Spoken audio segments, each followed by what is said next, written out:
യേശുവിൽ പ്രിയപ്പെട്ടവരെ, പരസ്യ ജീവിതത്തിൻ്റെ ആരംഭത്തിൽ ഈശോ 12 പേരെ തിരഞ്ഞെടുത്ത് ശിഷ്യന്മാരായി കൂടെ കൂട്ടി. അവിടുന്ന് അവരുടെ ഗുരുവും ഒപ്പം കർത്താവുമായതുകൊണ്ട് ശിഷ്യന്മാരെ ദാസന്മാരായും അവിടുന്ന് പരിഗണിച്ചു.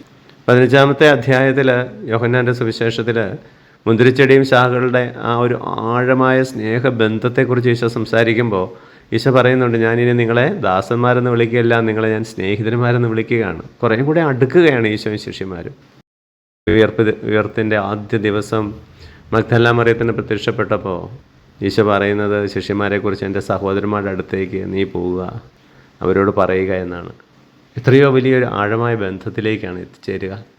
പിന്നീട് പല പ്രാവശ്യം ഈശോ അവർക്ക് പ്രത്യക്ഷപ്പെട്ടു, അവരോടുള്ള അടുപ്പം കൂടിക്കൂടി വന്ന് അവസാനം ഒരു രാത്രിയിലെ നിരാശയോടെ പത്രോസും കൂട്ടരും മീൻ പിടിക്കാൻ പോയി ഒന്നും കിട്ടാതെ വന്നപ്പോൾ പ്രഭാതത്തിൽ ഈശോ അവരെ വിളിക്കുന്നത് കുഞ്ഞുങ്ങളെ എന്നാണ്.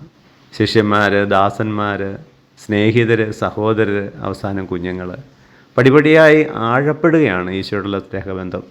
നമ്മുടെ ഈശോയോട് പ്രാർത്ഥിക്കുമ്പോൾ ഈശോയോട് ഈ ഒരു അടുപ്പം നമുക്കും ഉണ്ടാകേണ്ടതാണ്. ആത്മബന്ധം നമ്മൾ ഏത് തലം വരെ എത്തിയിരിക്കുന്നു എന്ന് ഒന്ന് വിചിന്തനം ചെയ്യാനും കൂടുതൽ ആഴത്തിൽ ഈശോയോട് അടുക്കാനും നമുക്ക് ശ്രമിക്കാം. ഞങ്ങളുടെ രക്ഷകനും നാഥനുമായ ഈശോയെ, ഞങ്ങളെല്ലാവരെയും അനുഗ്രഹിക്കുമാറാകണമേ, ഇപ്പോഴും എപ്പോഴും എന്നേക്കും. ആമേൻ.